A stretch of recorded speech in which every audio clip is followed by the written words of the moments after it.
안녕하세요. 사랑하는 성도님, 기쁨의 주님이 우리와 함께 하십니다. 우리와 함께 하시는 주님을 찬양합니다. 기도합시다.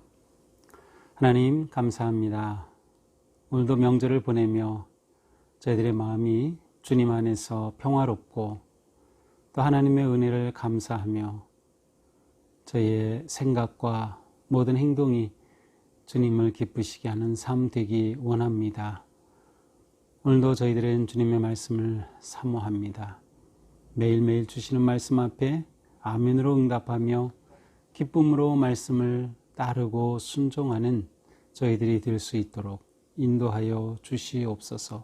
예수님 이름으로 기도합니다. 아멘. 네, 오늘 말씀은 출애굽기 19장 1절에서 13절까지입니다. 이스라엘 자손이 애굽 땅을 떠난 지 3개월이 되던 날 그들이 시내 광야에 이르니라. 그들이 르비딤을 떠나 시내 광야에 이르러 그 광야에 장막을 치되 이스라엘이 거기 산 앞에 장막을 치니라. 모세가 하나님 앞에 올라가니 여호와께서 산에서 그를 불러 말씀하시되 너는 이같이 야곱의 집에 말하고 이스라엘 자손들에게 말하라. 내가 애굽 사람에게 어떻게 행하였음과 내가 어떻게 독수리 날개로 너희를 업어 내게로 인도하였음을 너희가 보았느니라. 세계가 다 내게 속하였나니 너희가 내 말을 잘 듣고 내 언약을 지키면 너희는 모든 민족 중에서 내 소유가 되겠고 너희가 내게 대하여 제사장 나라가 되며 거룩한 백성이 되리라. 너는 이 말을 이스라엘 자손에게 전할지니라. 모세가 내려와서 백성의 장로들을 불러 여호와께서 자기에게 명령하신 그 모든 말씀을 그들 앞에 진술하니 백성이 일제히 응답하여 이르되 여호와께서 명령하신 대로 우리가 다 행하리이다. 모세가 백성의 말을 여호와께 전하매 여호와께서 모세에게 이르시되 내가 빽빽한 구름 가운데서 네게 임함은 내가 너와 말하는 것을 백성들이 듣게 하며 또 너를 영영히 믿게 하려 함이니라. 모세가 백성의 말을 여호와께 아뢰었으므로 여호와께서 모세에게 이르시되 너는 백성에게로 가서 오늘과 내일 그들을 성결하게 하며 그들에게 옷을 빨게 하고 준비하게 하여 셋째 날을 기다리게 하라. 이는 셋째 날에 나 여호와가 온 백성의 목전에서 시내산에 강림할 것임이니 너는 백성을 위하여 주의의 경계를 정하고 이르기를 너희는 삼가 산에 오르거나 그 경계를 침범하지 말지니 산을 침범하는 자는 반드시 죽임을 당할 것이라. 그런 자에게는 손을 대지 말고 돌로 쳐 죽이거나 화살로 쏘아 죽여야 하리니 짐승이나 사람을 막론하고 살아남지 못하리라 하고 나팔을 길게 불거든 산 앞에 이를 것이니라 하라. 아멘. 자, 오늘 말씀은 드디어 이스라엘 백성들이 시내산 앞에 시내 광야에 이르게 된 그러한 내용입니다. 1절에 보니까 애굽 땅을 떠난 지 3개월이 되었어요. 그들이 출애굽하여 3개월이 지난 지금 이제 드디어 시내 광야에 이르게 됩니다. 자, 이제 오늘 말씀부터 시내 광야에서 일어난 아니면 시내산 앞에서 일어난 그러한 내용을 기록하게 되는데 사실 출애굽기는 이제 오늘 19장부터 마지막 40장까지 바로 이 시내산 앞에서 있었던 내용이 전부입니다. 우리가 보통 이 출애굽한 후에 이들의 광야 생활 이러한 것들이 이제 출애굽기에 나올 거라고 이제 추측을 하지만 실제로 읽어보면 출애굽기는 시내산에 있는 일로 끝입니다. 이제 시내산에서 받은 그 계명과 모든 윤리가 이 뒤에 모든 내용을 다 차지하고 있기 때문이죠. 사실 이후의 모든 출애굽과 광야의 여정은 이제 우리가 민수기를 보면서 거기에서 그 내용을 찾을 수 있습니다. 자, 이렇게 그들이 시내 광야에 이르렀습니다. 바로 그 전에는 그들이 르비딤이라는 곳에 있었죠. 또 르비딤 그 전투도 있었죠. 자, 그곳을 르비딤을 떠나서 시내 광야에 이르러서 그 산 앞에 장막을 쳤습니다. 이때 모세는 하나님 앞에 올라갑니다. 다시 말하면 하나님을 만나는 거죠. 하나님을 대면하는 것입니다. 산에 올라가서 하나님을 대면하게 됩니다. 3절입니다. 모세가 하나님 앞에 올라가니 여호와께서 산에서 그를 불러 말씀하시되 너는 이같이 야곱의 집에 말하고 이스라엘 자손들에게 말하라. 자, 하나님 앞에 서자 하나님께서 모세에게 이제 말씀을 하십니다. 그리고 그 내용을 이스라엘 백성들에게 전해줘라 이렇게 말씀하시죠. 자, 여기서부터 이제 모세의 그 독특한 지위 아니면 위치가 나오죠. 그것은 모세는 언제나 하나님과 백성들 사이에 서서 중재하고 연결하고 또 하나님의 뜻을 전하는 그러한 지도자의 위치에 있음을 보여줍니다. 4절입니다. 내가 애굽 사람에게 어떻게 행하였음과 내가 어떻게 독수리 날개로 너희를 업어 내게로 인도하였음을 너희가 다 보았느니라. 그렇습니다. 이스라엘 백성들은 하나님께서 어떻게 그들을 보호하시고 인도하셨는지를 잘 알고 있습니다. 곧 그들의 출애굽 사건, 또 애굽에서는 10가지 재앙이 내려서 그 하나님께서 그 땅을 혼란하게 하셨던 그 모든 내용들을 잘 알고 있습니다. 이것을 보면서 그들은 하나님이 행하신 것을, 그리고 하나님께서 홍해를 건너고 안전하게 인도해 주셔서 마치 독수리 날개에 업어서 그렇게 인도하신 것처럼 하나님께서 행하시고 업어주시고 인도하여 주셨음을 너희가 다 경험하였다는 거죠. 이어서 하나님은 놀라운 선언을 하십니다. 5절입니다. 세계가 다 내게 속하였나니 너희가 내 말을 잘 듣고 내 언약을 지키면 너희는 모든 민족 중에서 내 소유가 되겠고 너희가 내게 대하여 제사장 나라가 되며 거룩한 백성이 되리라. 너는 이 말을 이스라엘 자손에게 전할지라. 그렇습니다. 이제 모세가 이스라엘 백성들에게 무엇을 전해야 합니까? 온 세계가, 온 세상이 다 하나님의 것이다. 그러므로 너희는 하나님의 말씀을 잘 들어야 한다. 하나님께서 주시는 언약을 잘 지켜야 한다. 이제 모세가 하나님으로부터 언약, 약속, 계명을 받는 것은 이제 다음 20장에 그 십계명을 받는 장면으로부터 해서 하나님의 그러한 그 주시는 언약이 다 이제 이후에 나옵니다. 그리고 이제 24장에 가서는 하나님과 언약의 관계를 체결하는 그러한 그 내용을 보게 되죠. 자, 이처럼 하나님께서는 모세를 통해서 하나님이 주실 언약을 너희가 잘 지켜라. 그렇게 되면 어떻게 됩니까? 온 세상은 하나님의 것인데 너희는 모든 민족 중에서 내 소유가 된다. 온 세상이 다 하나님의 것이고 너희도 하나님의 것이다. 하지만 더 중요한 것은 너희는 특별히 하나님께 대해서 모든 민족 중에서 내 소유가 된다라는 겁니다. 여기서 소유가 된다, 이 소유라는 세골라라고 하는 이 단어는 누군가가 가지고 있는 아주 귀한 물건을 말해요. 애장품, 소장품, 특별한 소유물, 그런 거죠. 이것을 잘 표현하는 것이 보물이죠, 보물. 내 인생의 보물, 내 삶의 보물. 우리에게 보물이 무엇입니까? 사람마다 나름 보물이 있겠죠. 그게 비싼 거라서 보물이 아니라 내 삶에 의미가 있는 아주 소중한 것들이 누군가에게나 다 있을 겁니다. 바로 하나님께 이스라엘 백성이 보물이라는 겁니다. 참으로 놀라운 말씀을 주십니다. 너희는 내게 보물과 같다. 그들의 위치, 그들의 지위가 어떠한지를 말씀하시는 거예요. 더 나아가서 너희는 내게 대하여 제사장 나라가 되고 거룩한 백성이 될 것이다.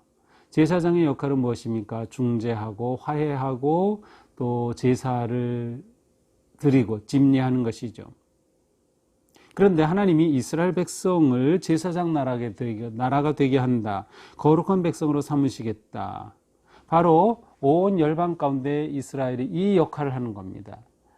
이 역할의 핵심이 바로 하나님께서 아브라함을 부르셔서 주신 그 약속에 담겨 있어요.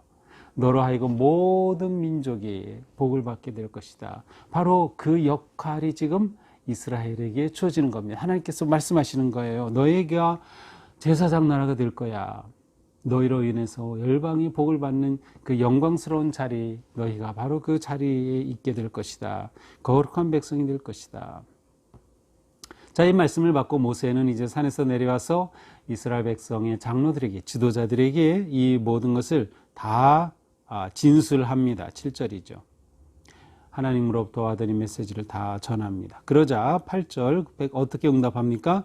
백성이 일제히 응답하여 이르되 여호와께서 명령하신 대로 우리가 다 행하리니 모세가 백성의 말을 여호와께 전하며, 네, 그들이 하나님 말 우리가 다 행하겠습니다.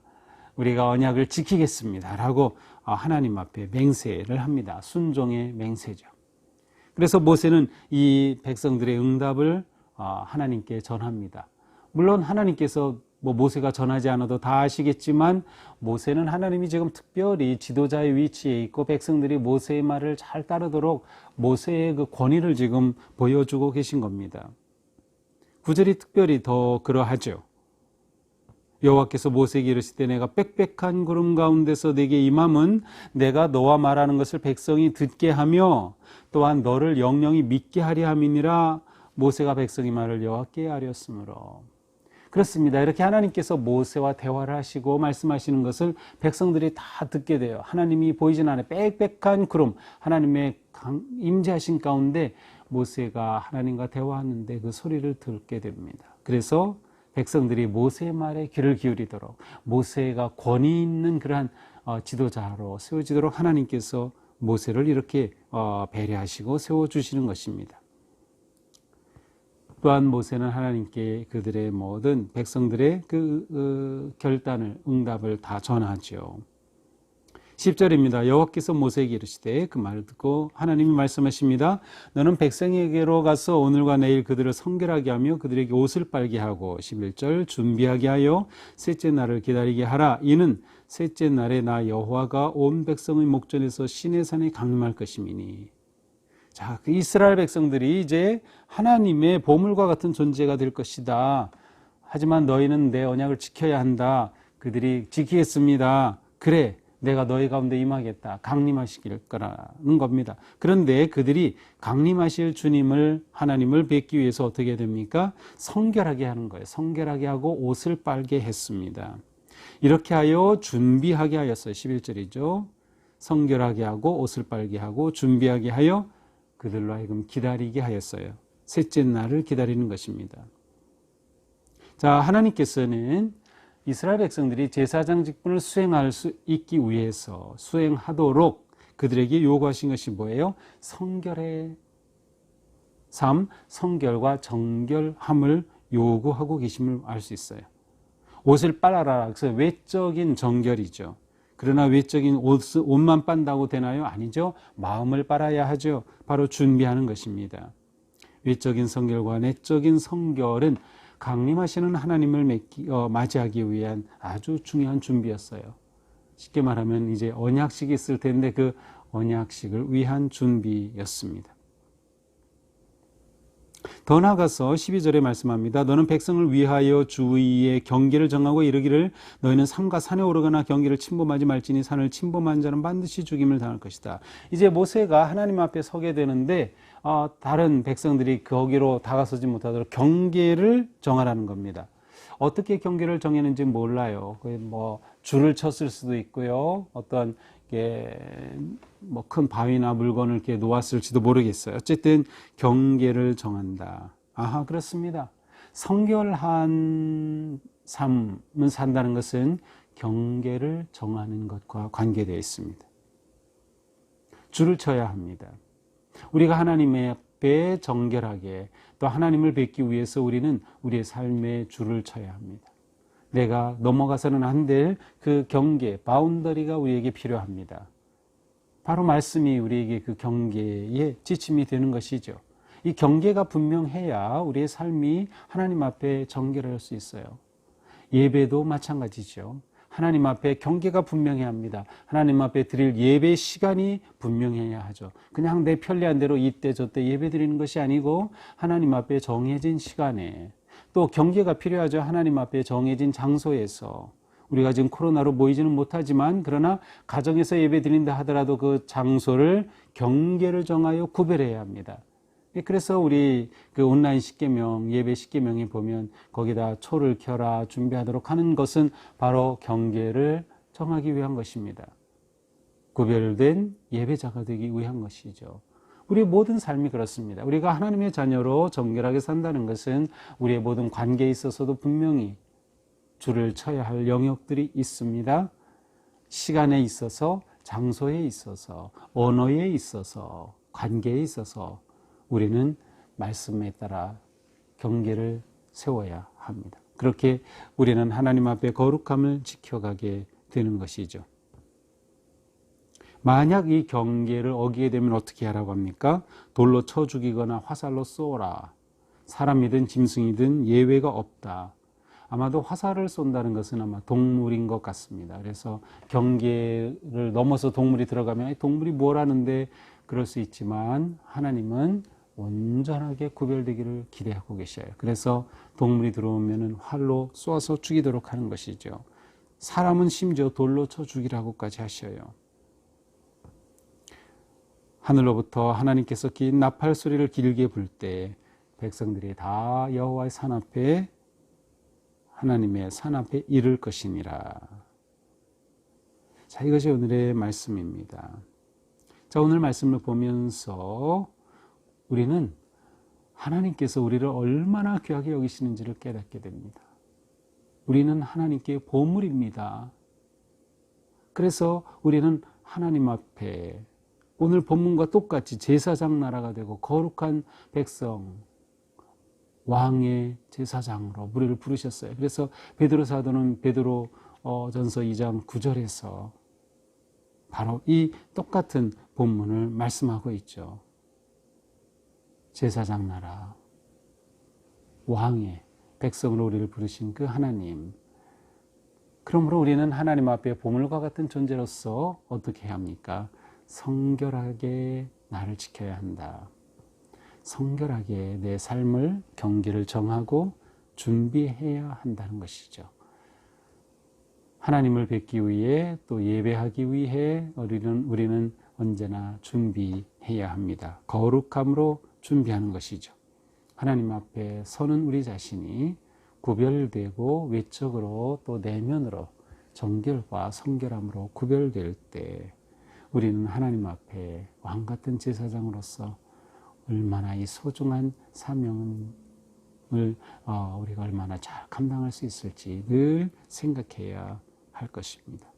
오늘 하루 우리가 살아가면서 또 오늘까지 우리가 명절을 지키게 되는데요. 가족과 또 친구를 만나든 내가 누구인가? 나는 하나님께 보물이야. 그런데 그 보물인 나는 정결함을 지켜야 해. 그 정결함을 지키기 위해 우리는 삶에 선을 그을 줄 알아야 한다. 경계를 정할 줄 알아야 한다는 것이죠. 오늘도 우리의 삶이 하나님 앞에 구별된 거룩한 삶이 되어서 하나님께 기쁨이 되고 또 우리가 만나는 사람들에게는 하나님의 왕같은 제사장으로서 복을 유통하는 또 복음을 전하는 그러한 복된 삶 되기를 주님의 이름으로 축복합니다. 기도합시다. 하나님 감사합니다. 오늘 말씀을 통해서 저희가 얼마나 소중한 존재인지 다시금 깨닫습니다. 이렇게 소중한 존재인 만큼 저희들은 얼마나 하나님 앞에서 성결해야 하는지도 깨달았습니다. 주님, 저희 힘으로는 어렵습니다. 저희가 능히 우리 자신을 구별하며 하나님 앞에 거룩게 세워갈 수 있도록 용기와 지혜와 믿음을 더하여 주시옵소서. 오늘 하루 저희의 삶이 이처럼 빛나는 삶, 구별되고 향기로운 거룩한 삶 되게 하여 주옵소서. 예수님 이름으로 기도합니다. 아멘. 네, 오늘도 주님 은혜 안에서 복되고 거룩한 하루가 되기를 축복합니다. 사랑합니다.